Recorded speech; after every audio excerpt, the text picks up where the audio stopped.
Sincero Consulting presents your GMP Minute by Kevin Wall.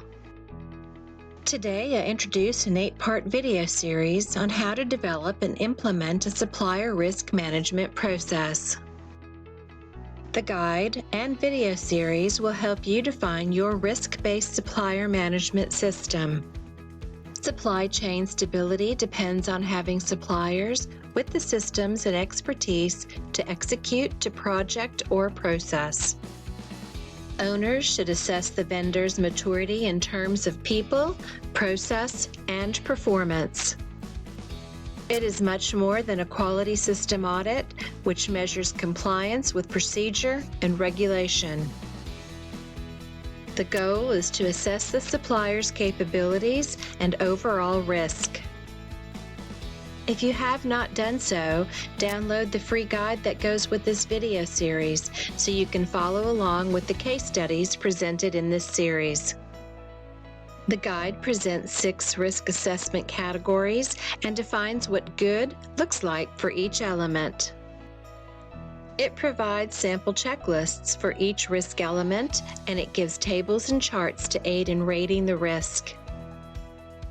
While it is not a procedure, it is the raw material you can use to tailor for your business. This video series will discuss real-life examples and provide background for the guide.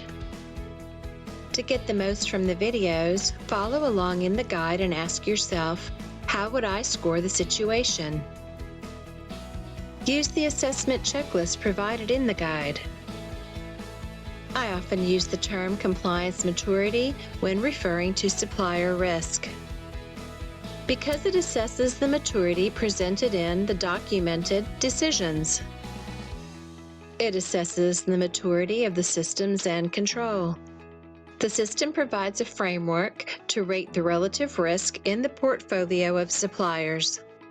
It enables tailoring supplier controls to supplier and product risk. Be sure to subscribe to this channel by clicking the icon on the bottom right. Compliance maturity measures the ability of an organization not only to maintain a self-correcting quality system, but also its ability to solve problems and implement improvements. Compliance maturity measures the ability of your CMO to successfully develop and implement your product or process. It assesses the quality culture and management's commitment to quality. It also assesses the supplier's ability to execute and meet their commitments. The compliance risk assessment is completed during the supplier audit. The risk assessment consists of 6 categories. 1. Assess quality unit and quality culture. Is the quality unit adequately staffed with sufficient expertise? Does the organization exhibit a positive quality culture? 2. Measure the organizational capability. Does the organization have sufficient human capital in quantity and quality? Is the organization open and cooperative? Do leading metrics show a state of control? Do the metrics demonstrate production control? Are metrics acted upon to remediate problems and implement improvement? Are facilities maintained and orderly? Does the facility show a 5S mentality of orderliness and cleanliness? Is management engaged with the shop floor? 5. Assess the supply chain capability. What do the right first time and other metrics show about production risk? Does the vendor have robust supplier management system? 6.